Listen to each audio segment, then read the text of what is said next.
राजकुमार जी शर्मा रहे हैं, उनके लिए आप स्थान आने के लिए आगे। राजकुमार मेरे भाई, जय हो जय हो जय हो जी। ये जोड़ी राजस्थान में कमाल करेगी, कमाल करेगी, कमाल करेगी, कमाल करेगी, धमाल करेगी, धमाल। हमारे कैंपेन कमेटी के हीरो राजकुमार जी का तालियां बजा करके सिर।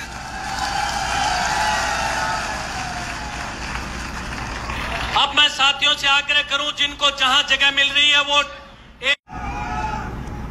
अब मैं सीधा ही माइक मेरा हाथ में ले लियो भाई, और सीधो ही ले लियो है।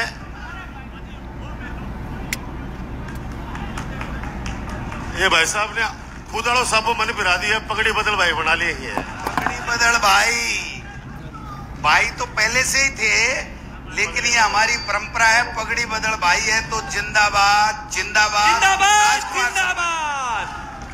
आज के इस शानदार और जानदार समारोह के सम्मानित मुख्य अतिथि हमारे कांग्रेस के वरिष्ठ नेता और कैबिनेट मंत्री परम सम्माननीय प्रसादी लाल मीणा जी, आज के इस कार्यक्रम के हीरो और लक्ष्मणगढ़ के हीरो, और अब तो पूरे राजस्थान के हीरो। राजस्थान के हीरो इसलिए कहना चाहता हूं कि लक्ष्मणगढ़ की धरती का एक लाडला, जो एक छोटी सी ढाणी का मां जन्म लियो, और उस कांग्रेस पार्टी का प्रदेश अध्यक्ष हैं, जिस कांग्रेस पार्टी ने हमारे इस हिंदुस्तान को आजादी दिलाई। ऐसे ऐसे प्रधानमंत्री, ऐसे ऐसे मुख्यमंत्री, ऐसे ऐसे प्रदेशाध्यक्ष दिए, आज वो बागडोर लक्ष्मण के लाडले श्री गोविंद जी डोटासरा के हाथ में है। ऐसे मेरे बड़े भाई और यहाँ के लोकप्रिय विधायक आदरणीय गोविंद डोटासरा जी, हमारे फतेहपुर के लोकप्रिय विधायक मेरे भाई जनाब हाकिम अली जी, हमारे राजस्थान सरकार में मंत्री महेंद्र गहलोत जी, यहाँ के लोकप्रिय चेयरमैन भाई मुस्तफा जी, यहाँ के लोकप्रिय प्रधान आदरणीय मदन सेवदा जी। अब तो बोलोगा कि मन नाम सबको किया मेरा है कि लक्ष्मणगढ़ नवलगढ़ का माँ एक रेल की पटरी को फर्क है सिर्फ। और कम से कम मंत्री महोदय 25 पंचायतें ऐसी हैं जो हमारे नवलगढ़ से नाता है लक्ष्मणगढ़ का, और उसी हक से आज मैं यहाँ पे आया हूं। मंच पर हमारे जिलाध्यक्ष जी, ब्लॉक अध्यक्ष, सभी नेतागण और मेरे सामने बैठे मेरे पिता तुल्य बुजुर्गों, माता बहनों, हर दिल अजीज नौजवान दोस्तों और पत्रकार साथियों, मैं सौभाग्यशाली हूं कि मुझे आदरणीय गोविंद जी भाई साहब का हमेशा से स्नेह और आशीर्वाद मिला मेरे बड़े भाई के रूप में। आज काफी कार्यक्रम है नवलगढ़ में, लेकिन मैंने कहा भाई साहब मैं जरूर हाजिरी दूंगा लक्ष्मणगढ़ की जनता के बीच में आके। और मुझे वहां से मेन हाईवे से यहां तक आने में 20 मिनट लग गए। ये सिर्फ इतने जितने लोग यहाँ हैं, 20 ज्यादा तो 12 खड़े हैं। आप जाके देख लो, पता करवा लो, बाहर हैं। और ये परिवर्तन की यात्रा की चर्चा करने की कोई आवश्यकता ही नहीं है। जनता ने उनकी फाइल बंद कर दी है, और बंद इसलिए कर दी है, बुजुर्ग कहते हैं कि आदमी का कोई प्यारा नहीं होता, उसका काम प्यारा होता है। गोविंद जी भाई साहब, इतने सारे काम आपने करा दिए लक्ष्मणगढ़ में, और उसके बाद में भी कोई आंखों से जिसको नहीं दिखता है उसको तो दिखाया भी जा सकता है, उसको तो पढ़ाया भी जा सकता है, बताया भी जा सकता है, लेकिन जो हीड़ा को अंधो है बिन तो बताने की पास कोई आवश्यकता को नहीं है। अगर कोई लक्ष्मणगढ़ में, नवलगढ़ में आके कहे कि मुझे सड़क नहीं दिख रही, तो वो तो हीड़ा को अंधो उसके है। आज परिवर्तन यात्रा का समापन कर दिया जनता ने पूरे राजस्थान में। वो इसलिए कर दिया कि राजस्थान के लोकप्रिय मुख्यमंत्री जननायक अशोक गहलोत जी ने पूरे राजस्थान में 200 विधानसभा क्षेत्रों के अंदर समाज के हर वर्ग के लिए काम किया, हर वर्ग के लिए काम किया। मुझे आज याद है जब मैं चिकित्सा मंत्री था पिछली सरकार के अंदर गहलोत जी के समय, उस समय मुख्यमंत्री निःशुल्क दवा योजना लेके आए।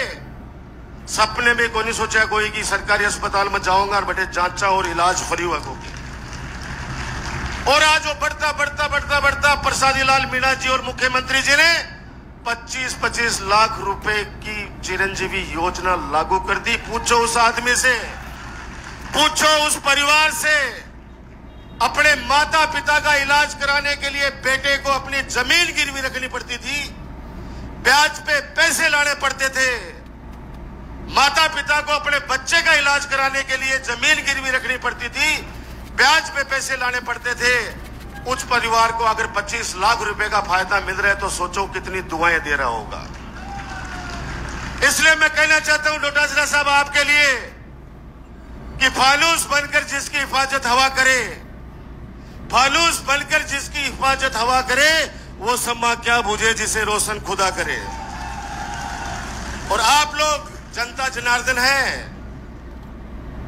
मन कोई मजाक में करो कि गोविंद जी डोटासरा एक भी चूरू को लेते हुए इनको टारगेट करिए बार बार। मुझको भाई साहब ने मैं समझा शो क्या क्या टारगेट कर रहे हो। मैं जिम्मेदारी के साथ कह सकूं एक बार चूरू का माफी की फाइल सल्टेगी और इलिए सल्टेगी कि जो आदमी शेखावाटी पूरे तीनों जिलों का कह के दिल्ली में जाके कहते तीनों जिलों की सीटें सारी की सारी मैं बीजेपी में डलवाऊंगा। तो डलवाओगे भाई? अरे आप डलवाओगे? भूल गए क्या उनका राज? सरेआम उनकी गुंडागर्दी राजस्थान की जनता जानती है। और 3 दिन ये जो सर्वे आए हैं, सर्वे के बाद गमाया बीजेपी वाला के जाग आ गए मुंडा गमाए। और महाराज का पूर्व चेयरमैन है, बाकी चिंता मत करो, मैं बोला आदमी है दिनेश जी भाई साहब, मैं बोला आदमी है, बहुत सीधा आदमी है, दिल का साफ है।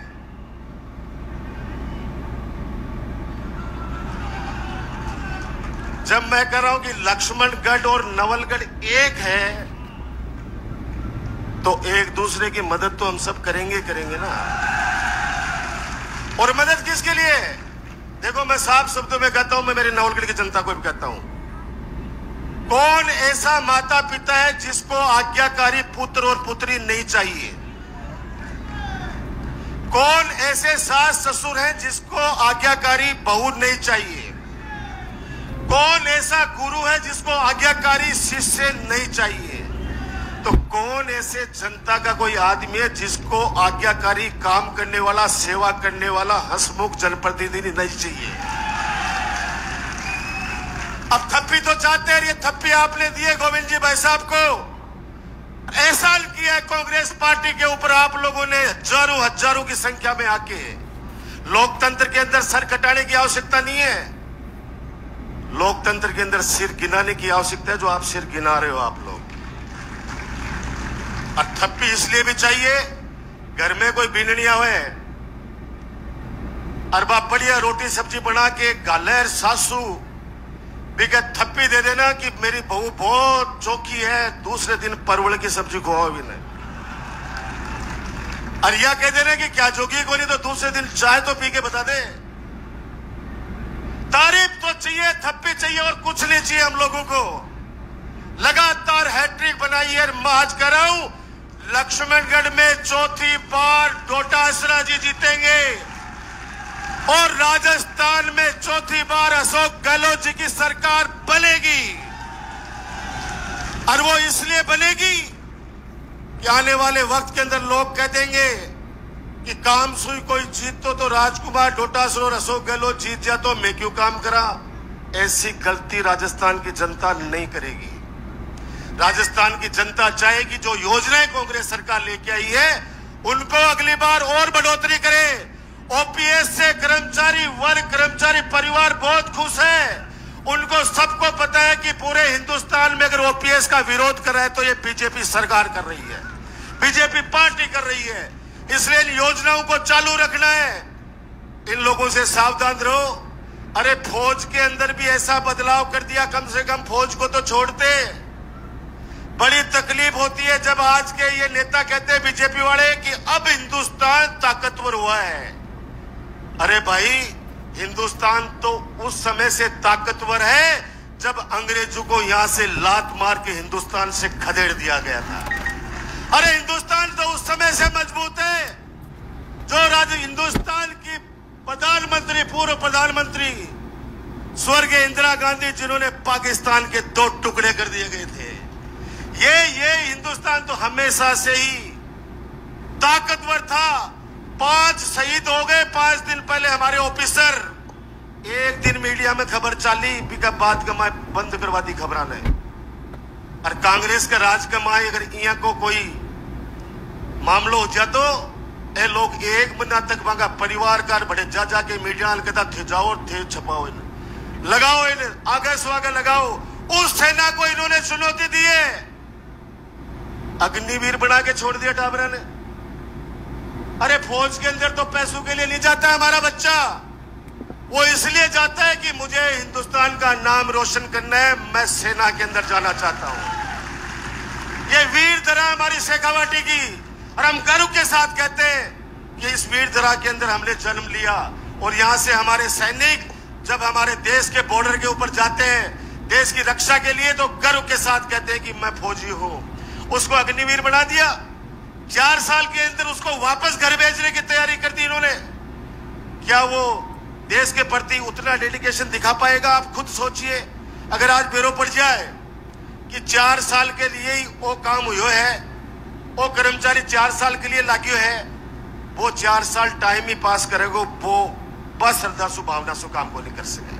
किसानों की बात करते हैं लोग, अरे जिन्होंने 700 किसानों की हत्या कर दी, इनके मुंह से किसान हित की बात करना शोभा नहीं देता। इनका एक कैबिनेट मंत्री भाजपा का, केंद्र सरकार का, एक जुलूस जा रहा था किसानों का, और उसके बेटे ने गाड़ी चढ़ा के 8 मासूम किसानों की हत्या कर दी। उसके बाद में भी वो कैबिनेट मंत्री बना हुआ है। इससे बड़ा इस हिंदुस्तान के लोकतंत्र में क्या मजाक होगा? दोस्तों, मुझे ज्यादा कुछ नहीं करना। मेरी माता बहनों, मेरे बुजुर्गों और युवा साथियों, आपसे इतना ही कहूंगा कि ये संविधान विरोधी पार्टी है भाजपा। बाबा साहब भीमराव अंबेडकर जी ने जो संविधान बनाया था अपने खून पसीने से, उसको भी ये लोग चुनौती देने लगे हैं। पता नहीं आगे जाके हमारे इस देश का क्या होने वाला है। इसलिए सतर्क हो जाओ। और सिर्फ लक्ष्मणगढ़ ही नहीं, पड़ोस के अंदर फतेहपुर, पड़ोस में सीकर, पड़ोस में इधर नागौर में, नवलगढ़ में, जहां जहां भी अपने रिश्तेदारियां हैं, उन सबको बोलो कि लगातार मौका दो। अगले 5 साल में उसके परिणाम अगर 100 गुना नहीं मिले तो मैं खुद कह सकता हूं इस बात को 100% सकारात्मक मिलेंगे। इसलिए मैं फिर एक बार गोविंद जी डोटासरा जी के लिए एक निवेदन करना चाहूंगा, इनके हौसले को देखो भाई। मारे मन में जो की बात में बोलते हैं बुरो तो कदे मन मान जो, और कत्ता थाने चावी ए थाने सबकी आत्मा जाने है। मेरे हिसाब से 1500 से 2000 करोड़ रुपया वो काम तो करा दियो के मन लगा है 2000 करोड़ 2000 करोड़ के ऊपर का। और आजादी के बाद का इतिहास सुन लो, ये स्टेडियम सबसे बड़ा होता है जनता का राज। मैं गिनावा लगूंगा जनाब, मन पूरा भाषण मेरे हो जाएगा। इसलिए अंतिम ये 4 लाइन बोल के मैं भाई साहब के लिए हाथ जोड़ के प्रार्थना भी करूंगा। ये चुनाव गोविंद डोटासरा जी का नहीं है, ये चुनाव आप सबका है। ये चुनाव अंतिम छोर पे जो व्यक्ति खड़े हैं हमारे अपने, उनसे भी हाथ जोड़ के विनती करना चाहता हूं, ये चुनाव आप सब लोगों का है। अब 3 महीने गोविंद जी भाई साहब को आप संभालना और इनको पूरे राजस्थान संभालने देना, पूरे राजस्थान संभालने देना। और ये 4 भाई साहब को समर्पित है लाइन कि हम पैर जमीन पर ही रखे हमेशा कदे हमको नहीं उड़ेंगे। हम पैर जमीन पर, नजरें आसमान पर रखते हैं। उन हवाओं से, तूफानों से कह दो औकात में रहे, हम परों से नहीं हौसलों से उड़ा करते हैं। मेरा निवेदन, विनम्र निवेदन, सर झुका के कह रहा हूं, भाई साहब को इतने ज्यादा मतों से जिताना कि आने वाले वक्त के अंदर कोई चुनाव लड़ने से 10 बार सोचे कि जीत उसी की होती है जिसको जनता चाहती है। धन्यवाद। राम राम साहब। बहुत बहुत धन्यवाद।